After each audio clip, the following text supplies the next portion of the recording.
எல்லாருக்கும் வணக்கம். நீங்கள் பார்த்துருக்கிறது கிரேஸ் ஆன் டெக். இந்த வீடியோவில் நம்ம என்ன பார்க்க போகிறோம் அப்படின்னு பார்த்தீங்கன்னா சாம்சங் கேலக்ஸி M12 F12 ரெண்டும் ஒன்று தான்டா. எது பற்றி சொன்னால் உனக்கு என்னடா? சாம்சங் F12 ஏதோ ஒன்று, அதை பற்றி தான் பார்க்க போகிறோம். வாங்க வீடியோக்குள்ளே போகலாம். ஃபஸ்ட்டு இந்த பாக்ஸ் கண்டென்ட்ஸில் என்னெல்லாம் இருக்குது அப்படின்னு பார்க்கலாம். பாக்ஸில் பார்த்தீங்கன்னா ஒரு ஃபோன் கொடுத்துருக்காங்க. இது பச்சையா ப்ளூவான்னு தெரில. இதோட பேர் வந்து சி க்ரீன் அப்படின்னு சொல்லியிருக்காங்க. பாருங்கள், பாக்ஸில் type A to type C ஒரு ஃபாஸ்ட் சார்ஜர் கொடுத்துருக்காங்க. ஃபாஸ்ட் சார்ஜர்னால் நீங்கள் நினைக்கிற மாதிரி ஒரு 35 வாட்டு 65 வாட்டில் கிடையாது. ஒரு 10 வாட் ஃபாஸ்ட் சார்ஜிங் கொடுத்துருக்காங்க. இந்த சார்ஜரில் நம்ம ஃபோன் வந்து 6000 mAh வெறும் 3.5 மணி நேரத்தில் ஃபில் பண்ணிவிடுது. பாக்ஸில் ஒரு கேஸ் கூட தரல. அது ஒரு ரொம்ப நல்ல விஷயம், ரொம்ப ஒரு பாசிட்டிவான விஷயமா நான் பார்க்குறேன். அதை பற்றி நீங்கள் என்ன நினைக்கிறீங்க அப்படின்னு கமெண்ட்ஸில் சொல்லுங்கள்.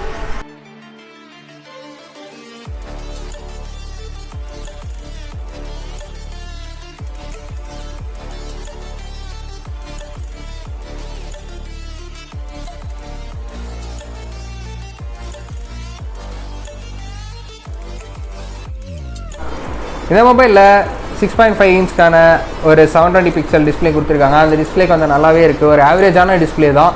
ஆனால் நீங்கள் வந்து வெயிலில் பார்த்தீங்கன்னா அவ்வளோக்கு பிரைட்னஸாக இருக்குது அப்படின்னு நான் சொல்ல மாட்டேன். ஏன்னா இப்போ வெயிலில் வச்சு தான் டிஸ்பிளே காட்டலாம் அப்படின்ட்டு வெளியே எடுத்துகிட்டு போயிட்டு ரொம்ப மெனக்கெட்டு கஷ்டப்பட்டு துன்பப்பட்டு துயரப்பட்டு திரும்ப உள்ளே வந்துட்டோம், டிஸ்பிளே காட்ட முடியலடா அப்படின்ட்டு. டிஸ்பிளே ஓகேவான ஒரு ஆவரேஜான டிஸ்பிளே தான். நெக்ஸ்ட் இதோட கால் குவாலிட்டி பார்த்தீங்கன்னா நல்லாவே இருந்துச்சு. இந்த ஏரியாவில் டவரே இருக்காது, இருந்தாலுமே கால் குவாலிட்டி சூப்பராகவே இருந்துச்சு. இதோட ஸ்பீக்கர் குவாலிட்டி பார்த்தீங்கன்னா ஸ்பீக்கர் வந்து அவ்வளோ க்ளவுடாக இல்லை, ஒரு ஆவரேஜான ஸ்பீக்கர் தான் கொடுத்துருக்காங்க. கால்ஸ் வந்தால் சத்தமாக கேட்கல, ஒரு ஆவரேஜான ஸ்பீக்கர். அதே மாதிரி இதில் வைப்ரேஷன்ஸ் ஓகே நல்லா இருக்குது அப்படின்னு சொல்லலாம். இதில் வேறு என்ன நல்லா இருக்குது அப்படின்னு பார்த்தீங்கன்னா இதில் டால்பி அட்மாஸ் கொடுத்துருக்காங்க. ஹெட்ஃபோனில் பாட்டு கேட்குற எக்ஸ்பீரியன்ஸ் சூப்பராக இருக்குது. இதில் வந்து Exynos 850 8mm ப்ராசஸர் தான் கொடுத்துருக்காங்க. அது ஒரு நல்ல பவர் எஃபிஷியண்ட்டான ப்ராசஸர். பேட்டரி வந்து செம்மையாக நிற்கும். 6000 mAh கொடுத்துருக்காங்க. இந்த ப்ராசஸர் வந்து 8mm பில்ட் பண்ணதுனால சார்ஜ் சூப்பராக நிற்கும். அப்புறம் வந்து 1UI 3.1 கொடுத்துருக்காங்க. Android 11 out of the box கொடுத்துருக்காங்க. நான் இந்த ஃபோன் யூஸ் பண்ணாலும் எந்த ஒரு ஹீட்டிங் இஷ்யூ எதுவுமே இல்லை. 1 hour கண்டினியூஸாக 2 hours மேலே கேம் விளையாண்டா லைட்டாக லேக் இருக்க தான் செய்யுது. அதேமாதிரி ஃபிங்கர் பிரிண்ட் கொடுத்துருக்காங்க, ஃபேஸ் அன்லாக் கொடுத்துருக்காங்க. ஃபிங்கர் பிரிண்ட் வந்து சைட் மவுண்டடாக இருக்குது. ஃபிங்கர் பிரிண்ட் வந்து மேக்ஸிமம் டைம்ஸ் எல்லாமே பர்ஃபெக்டாக அன்லாக் ஆகிடுது. அதேமாதிரி ஃபேஸ் அன்லாக்குமே கரெக்டாக இருக்குது. மேக்ஸிமம் யாரும் ஃபேஸ் அன்லாக் யூஸ் பண்ணுறதில்ல, ஃபிங்கர் பிரிண்ட் தான் யூஸ் பண்ணுறீங்க. அதுவே வச்சுக்கோங்க, அதுதான் பர்ஃபெக்ட்டு. ஃபேஸ் அன்லாக் சில தடவை காண்ட் ஏற்றிடும், அதனால் ஃபிங்கர் பிரிண்ட்டை யூஸ் பண்ணிக்கோங்க.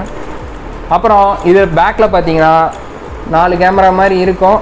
4 கேமரா தான் கொடுத்துருக்காங்க. ஒன்று 48 primary mega pixel, 5 mega pixel ultra wide. அது எதுக்குன்னு எனக்கும் தெரில, அவங்களுக்கும் தெரில, வாங்கினவனுக்கும் தெரில. 2MP மேக்ரோ, அதுவுமே எனக்கு தெரியல எது கொடுத்தாங்கன்னு. அதேமாதிரி 2MP டெப்த் கொடுத்துருக்காங்க. அது வேணால் ஓகே, போர்ட்ரேட்லாம் நல்லா இருந்துச்சு. கேமரா சாம்பிள்ஸ் அட்டாச் பண்ணலாமா இல்லை தனியாக ஒரு வீடியோவை போடலாமா அப்படின்னு யோசிச்சுட்டு இருக்கேன். மேக்ஸிமம் தனியாக ஒரு வீடியோவை தான் போடுவேன். நீங்கள் அடுத்த வீடியோ பார்த்து கேமரா எப்படி இருக்குன்னு தெரிஞ்சுக்கோங்க.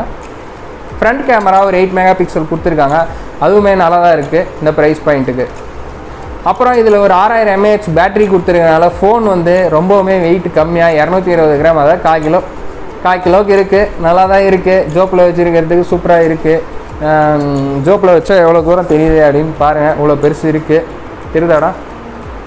இவ்வளோ தூரம் இருக்குது. நீங்கள் நார்மலான ஒரு ஜோப் தான் இது. இதில் வச்சிங்கன்னா எவ்வளோ தூரம் தெரியுது அப்படின்னு பாருங்கள். ஃபோன் கொஞ்சம் வெயிட்டாக இருந்தாலும் கையில் யூஸ் பண்ணுறப்ப ரெகுலராக யூஸ் பண்ண ஆரம்பிச்சிட்டிங்கன்னா தெரியாது. இதே உங்களுக்கு கை சின்னதாக இருக்குது, நீங்கள் ஆள் வந்து கொஞ்சம் ரொம்ப ஒல்லியாக இருக்கீங்க அப்படின்னீங்கன்னா இந்த ஃபோனை வாங்கினீங்கன்னா கண்டிப்பாக உங்களுக்கு மசில்ஸ் பேர்ஸ் ஆகிடும். ஹேண்டில் இருக்க மசில்ஸு அவங்களுக்கு வெயிட் கண்டிப்பாக தெரியும். கொஞ்சம் என்ன மாதிரி பல்காக இருக்க ஆள் வாங்கினீங்கன்னா உங்களுக்கு வெயிட் அவ்வளோக்கு தெரியாது. ஃபோனில் ஜோப்பில் வச்சுருக்கப்போ மட்டும்தான் உங்களுக்கு வெயிட் தெரியும். பின்னாடி வந்து ஒரு பேட்டர்ன் கொடுத்துருக்கனால ஃபோன் ஸ்லிப்பரியாக இல்லை, நல்லா தான் இருக்குது. அதேமாதிரி ஃபிங்கர் பிரிண்ட்டும் பிக்கப் பண்ணவே இல்லை, அது ஒரு நல்ல விஷயம். கிளாஸ்டிக் கொடுக்கறதுக்கு பிளாஸ்டிக் கொடுத்தது எவ்வளவோ பரவாயில்ல அப்படின்னு தான் நான் சொல்லுவேன். இதில் 1UI 3.1 out of the box கொடுத்துருக்காங்க. சாஃப்ட்வேர் எக்ஸ்பீரியன்ஸ் ரொம்பவுமே ஸ்லீக்காக இருந்துச்சு. அனிமேஷன்ஸ்லாம் சூப்பராக இருந்துச்சு. எந்த ஒரு லேகுமே இல்லை, நல்லா தான் இருந்துச்சு. இந்த ஃபோன் ஃப்ளிப்கார்ட்டில் 10,000 விற்றுட்டு இருக்காங்க. அமேசானில் எஃப்க்கு பதிலாக எம்னு போட்டு அதுவுமே 11,000 ரூபாய்க்கு விற்றுட்டு இருக்காங்க. ரெண்டுமே ஆஃபர் போக 10,000 ரூபாய்க்கு வரும். 10,000 ரூபாய்க்கு 4GB 64GB விற்கிறாங்க. வாங்கிறதுக்கு ஒர்த்தா அப்படின்னு கேட்டிங்கன்னா நான் ஆஃபீஸ் தான் போகிறேன், கேம்லாம் விளாட மாட்டேன், எனக்கு ஒரு நார்மலான ஒரு ஃபோன் வேணும் அப்படின்னீங்கன்னா இந்த ஃபோன் கண்டிப்பாக நீங்கள் வாங்கலாம். இந்த ஃபோன் நல்லா தான் இருக்குது. இந்த ஃபோனில் எல்லாமே நல்லா இருக்குது. கால் குவாலிட்டியாக இருக்கட்டும் எல்லாமே நல்லா இருக்குது. ஆனால் வந்து என்ன நல்லா இல்லை அப்படின்னு பார்த்தீங்கன்னா Exynos ப்ராசஸர். இதோட ஈக்குவலன்னு பார்த்தீங்கன்னா ஸ்னாப்ட்ராகனில் 460 இல்லைனா 450 தான் வரும். இந்த ப்ரைஸ் ரேஞ்சில் இதே பார்த்தீங்கன்னா போக்கோ M2 அப்புறம் வந்து போக்கோ M3 இவங்கெல்லாம் பார்த்தீங்கன்னா மீடியாடெக் G85 G19 கொடுத்துட்ருக்காங்க. இவங்க என்னடானா இன்னும் ஸ்னாப்ட்ராகன் 460 கொடுத்துட்ருக்காங்க. எனக்கு ப்ராசஸர் ஒன்றும் பெருசாக எதுவும் கிடையாது. இன்னும் எனக்கு ஒரு நல்ல ஃபோன் வேணும், ஒரு பட்ஜெட் மொபைல் சாம்சங் கேட்டிருந்து ஒரு நல்ல பிராண்ட், எனக்கு சைனீஸ் பிராண்ட்லாம் பிடிக்காது அப்படின்னு நினைக்கிறவங்க இந்த ஃபோனை கண்டிப்பாக வாங்கலாம். அவ்வளோதான் இந்த வீடியோக்கு. இந்த வீடியோ பிடிச்சிருந்தா லைக் பண்ணுங்கள், ஷேர் பண்ணுங்கள், நம்ம சேனலுக்கு சப்ஸ்கிரைப் பண்ணுங்கள்.